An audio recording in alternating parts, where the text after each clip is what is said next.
자, 경제 현안을 보다 쉽게 풀어보는 경제 읽기 시간입니다. 오늘도 다양한 경제 이슈들 김대호 경제학 박사와 짚어보겠습니다. 어서 오십시오. 네, 반갑습니다. 예, 저희가 최근에 이제 라면값 등해서 이제 외식값 많이 올랐다는 얘기를 많이 했었는데 이 전체 가구의 소득 증가율하고 비교했을 때 올해 1분기의 라면값 저희가 많이 올랐다고 계속 얘기 드렸습니다만 이게 보니까 3배 이상 올랐다고 하더라고요. 그러니까 서민들 자주 찾는 뭐 빵도 그렇고 과자, 라면, 아이스크림도 그렇고 이 물가가 10% 넘게 오른 것인데 최근에 장바구니 상황이 좀 얼마만큼 좀 심각한 건지 먼저 좀 짚어주시죠. 예. 예, 물가가 많이 오르고 있습니다. 그런데 물가가 아무리 올라도 예. 물가 이상으로 소득이 더 오른다면 사실 문제가 없는 것이죠. 그렇죠. 결국은 물가가 부담이 되는 것은 가계 소득을 위협하고 있고 또 가계 소득이 위축이 되면 그것은 전체적으로 소비가 위축돼서 GDP까지 떨어질 수 있기 때문인데요. 예. 자, 지금 1분기 통계청 결과를 통해서 한 조사 결과가 나왔는데요.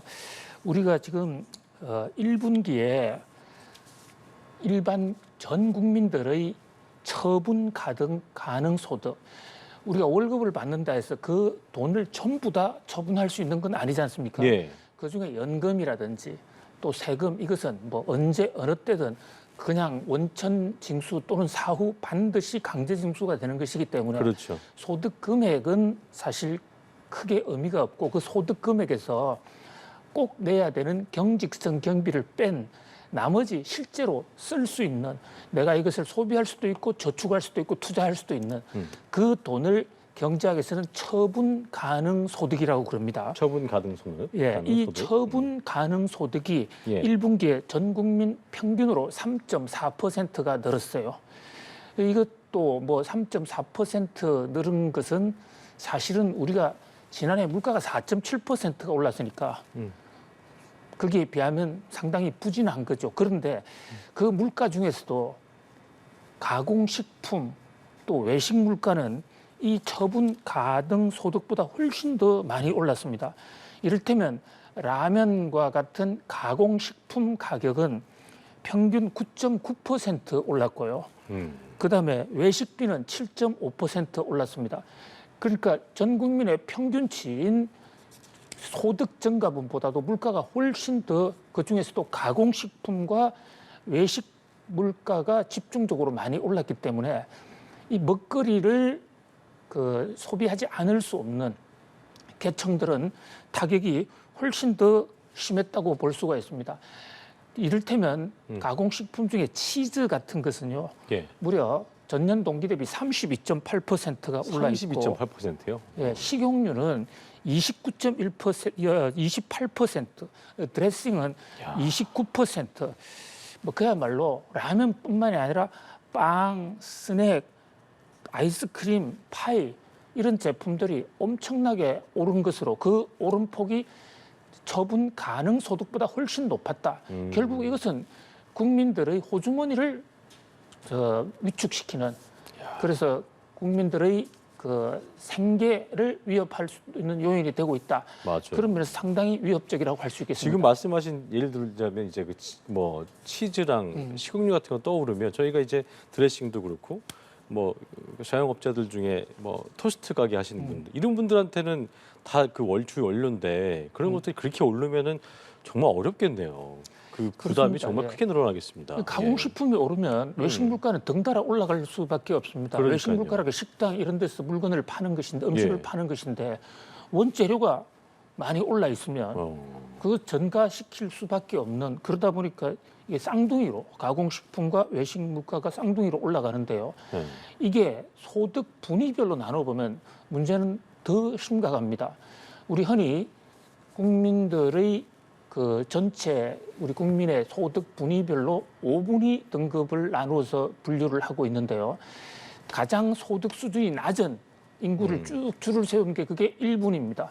그러니까 최하 100등에서부터 그러니까 81등까지가 이 1분위인데 이 1분위는 1분기에 처분 가능 소득이 1.3%밖에 늘어나지 않았습니다. 예. 전체 국민 평균은 3.4% 늘어나는데 저소득층은 더 증가율이 낮아요. 거기에다가 가공식품과 외식 가격을 비교해 보면요. 그러니까 저소득 20%, 최저소득층의 경우에는 소득 증가분보다 가공식품은 7.6배 올랐고요. 외식 가격은 5.8% 올랐습니다.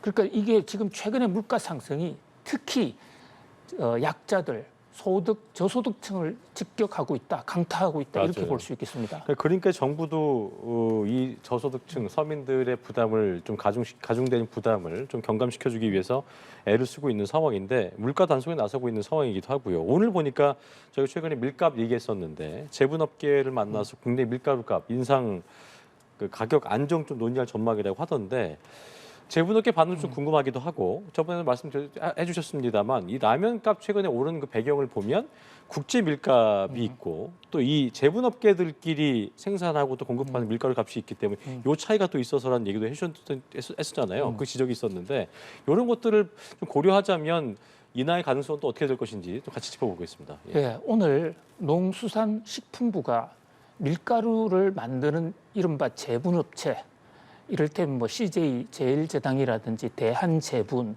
또 삼양 이런 회사들인데요. 이런 회사 관계자들을 만나서 물가 문제에 대한 대책을 수기를 합니다. 왜 갑자기 불똥이 제분업계로 뛰었냐면요. 라면업계에 물가를 내리라고 했더만 라면업계에서 우리 잘못이 아니다. 우리는 내리고 싶어도 못 내린다. 이유는 밀가루 만드는 생산업자들이 문제가 있다. 예. 국제 밀값은 지금 50%가 떨어졌지만은 예. 밀가루 만드는 제분업체들이 밀가루 가격을 안 내리고 있기 때문에 라면 업체에서는 원가 하락 이유가 없다. 이렇게 주장을 했거든요. 그래서 오늘 긴급하게 정부가 제분업체 관계자들을 만나기로 한 것입니다. 실제로 밀가루 값은 국내에서 팔리는 밀가루 값은 내리지가 않았습니다. 일부 라면 업체의 말이 맞은 것이죠. 그런데 이제 정부에서는 라면은 밀가루만 가지고 만드는 것이 아니다. 라면 안에는 특히 팜유, 기름이 많이 들어가는데 기름값은 내렸지 않느냐. 그것은 바로 수입해 오지 않느냐. 이 문제를 얘기하고 있습니다만 어쨌든 라면 회사들이 폭탄 돌리기를 하는 것이죠. 제분업체가 밀가루 값을 내려야 우리도 뭐 생각할 수 있는 거 아니냐. 이러니까 제분업체를 오늘 만나는데 예. 제분업체에는 또 국제 가격과 국내 가격의 타임래그 현상을 지금 지적을 하고 있어요. 그러니까 이 수입하는 계약이 몇 달 선행해서 맺어진다. 그러니까 지금 파는 밀가루는 몇 달 전에 국제 밀을 우리가 입도 선매 또는 먼저 사놨기 때문에 비슷한 돈을 주고 사와서 당장에 내릴 수 없다. 또 이런 얘기를 하고 있거든요. 결국 하나의 이제 폭탄 돌리기가 되고 있는 이런 모습인데 결국 이 제분업체가 밀가루를 가격을 얼마나 내리느냐에 따라서 라면값, 가공식품 가격, 라면뿐만 아니라 많은 가공식품, 스낵이나 과자 이런 것도 밀가루를 원료로 많이 쓰고 있거든요. 그런 면에서 오늘 정부와 밀가루 제분업체와의 어떤 협상이 상당히 주목되는 그런 상황입니다. 최근에 이제 추경호 부총리가 라면값 좀 내려야 된다 필요성 얘기하셨던 것처럼 지금 박사님 말씀대로 오늘 이제 그 제분업계 만난 자리에서 어떤 가격 인하에 대한 좀 뭐 압박이랄까요? 그러니까 어쨌든 뭐 권고가 될 수도 있겠고 이런 것들이 있다면 내려갈 가능성은 좀 있다고 볼 수도 있는 거죠. 그 부분이 어떻게 일각에서는요. 정부가 자유시장 경제를 주창하는 나라에서 왜 그 기업들의 가격에 변화라 하느냐 이렇게 이제 비판적인 시각으로 보기도 합니다. 그렇죠. 전체적으로 보면요. 정부가 개입할 이유도 없고 또 개입해서도 안 됩니다. 이를테면 냉장고라든지 텔레비전 이런 같은 경우에는 물가가 비싸거나 이럴 때는 당분간 구매를 하지 않으면 됩니다. 그것을 현재 수요의 가격 탄력성이라고 경제학에서는 그렇죠. 그렇게 얘기하거든요. 네네. 물가가 떨어질 때가 좀 기다리면 되는 것이죠. 근데 문제는 이 식품, 외식 물가 이런 것은 생계 문제. 안 먹을 수가 없으니까. 오늘 안 먹으면 오늘 쓰러지는 문제가 있는 것이에요. 맞아요.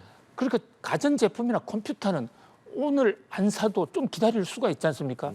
그런 면에서 식품 가격은 사실은 어떻게 보면 생필품 중에 생필품이다라는 점에서 정부가 뭐 개입을 할 수 있는 개입을 할 수밖에 없는 그런 사정이 다른 제품보다는 훨씬 좀 크다. 그다음에 우리나라 식품 가공업체들이 분야별로 보면 몇몇 업체가 사실상 독과점을 하고 있습니다. 맞아요. 예, 그러다 보니까 한덕수 총리 같은 경우에도 담합의 의혹이 있는지 한번 조사해 보자. 그러거든요. 근데 공교롭게도 이 가공식품, 라면이나 이런 가격 올린 걸 보면 거의 비슷한 폭으로 일정 시차를 두긴 하지만 이번 주에 A 업체가 올리면 다음 주에 B 업체가 올리고 그렇죠. 결국 결과론적만 보면 담합을 한 것과 아주 유사한 그런 결과가 나오고 있거든요. 그래서 이걸 선진국의 미국이나 유럽 같은 경우에는 어떻게 합니까? 이것을 이제 정부가 앞장서서 예. 비축 그 가공식품을 푼다든지 푸는군요. 급격히 수입 자유화를 한다든지. 그런데 우리는 또 이 급격히 수입 자유화하면 이게 장기적으로 굳어지면 국내 업체 피해도 또 있고 피해가 이러기 때문에 선뜻 결정을 못하는 거지 않습니까? 그런 면에서 전 국가적인 어떤 이 경제 또 서민 경제 회생을 위해서 좀 정부나 기업이 머리를 맞대고 네. 정부도 기업 입장에서 어려운 게 뭔지 물가를 올릴 수밖에 없는 그런 요인이 뭔지를 충분히 해서 실사를 그 잘 요인을 해야겠죠. 좀 근원 해결을 좀 해줄 필요가 있습니다. 그러니까요. 예. 관세 할당제 일부 하고 있지만 좀 더 좀 촉진할 필요도 있고요. 또 이제 기업들도 좀 고통의 분담 또 지금 원가가 내릴 때 가격을 좀 내려야 그 원가가 올렸을 때 또 알겠습니다. 오를 수 있지 않겠습니까? 예. 네, 그런 걸 두고 양쪽에서 좀 큰 대타협을 했으면 하는 그런 바람입니다. 알겠습니다. 자, 그리고 자영업자분들 이 항상 이제 코로나 때 많이 빌렸던 것도 이제 상환할 때 가계부채가 늘기 때문에 이제 항상 상환에 대한 부담이 있고 이 부실에 대한 우려도 생기고 하는데 자영업자분들의 대출 연체율이 심상치 않다는 지적이 나오고 있는 상황이에요. 실제 상황이 어떻습니까? 네, 국회 양경숙 의원의 보고인데요. 우리나라 자영업자 대출이 마의 1%를 넘었다라는 겁니다. 자영업자 대출의 연체율이요.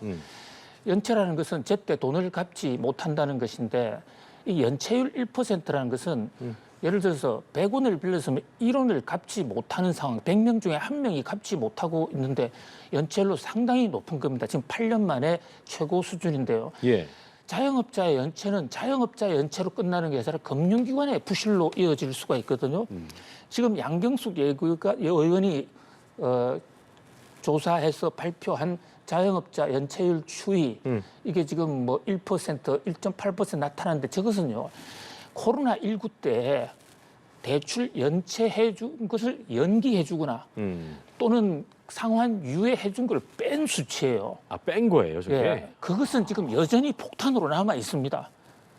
상당 기간 계속 연기를 해줬지 않습니까? 그것까지 확인되면 2%가 넘어갈 수 그렇습니다. 현재 지금 또 그것을 정부는 연기를 좀 해줬죠. 그러니까 그게 돌아오면 충격은 더 커질 수 있다. 뭐 그런 면에서 자영업자 연체율에 대해서 좀 더 적극적으로 대책이 필요한 상황이겠네요. 대책을 좀 그렇죠. 강구해야 될 것으로 보입니다. 알겠습니다. 자, 그리고 현대건설이 이 굉장히 의미 있는 수주인 것 같습니다. 국내 기업이 사우디에서 수주한 사업 중에 역대 최대 규모 50억 달러, 6조 5천억 정도인데 어떤 공사를 수주한 것이고 이게 제2의 중동부으로 좀 이어질 수 있을까에 대한 전망까지 좀 같이 해보겠습니다. 네, 참 모처럼 반가운 소식입니다. 그러니까요. 최근에 우리나라 해외 건설이 거의 수주가 안 됐습니다. 그래서 저는 사실 걱정을 많이 했거든요. 이러다가 완전히 해외 건설이 이제 문을 닫는 것은 아닌가 했는데 현대건설이 대역전극으로 현재 사우디 아미랄 프로젝트 이게 석유화학 공장 이 석유화학 제품을 만드는 공장인데요. 지금 네. 그래픽 그림에서 보시는 대로 저 오른쪽에 그 아미탈이라는 해안가 지방이 있습니다. 예. 저기에 주바일 항구 바로 옆인데요. 거기서 이제 그 석유를 생산을 한 것을 바로 현장에서 가공해서 에틸렌 같은 거를 만든다 이러는데 이 사우디가 그동안에는 석유만 팔았거든요. 근데 이제는 석유 파는 것뿐만 아니라 우리도 석유 화학 산업을 해봐야 되겠다.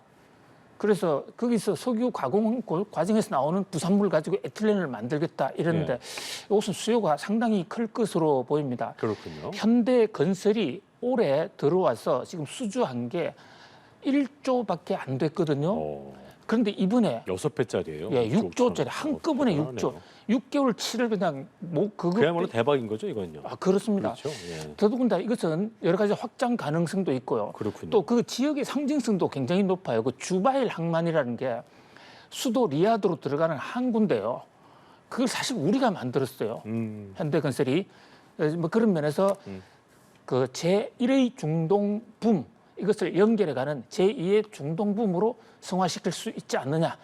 어려운 경제 돌파구가 될 수 있다. 그러니까요. 그런 면에서 기대가 큽니다. 네, 기분 좋은 소식으로 오늘 경제 읽기 마무리 짓겠습니다. 김대호 박사와 함께했습니다. 고맙습니다. 고맙습니다.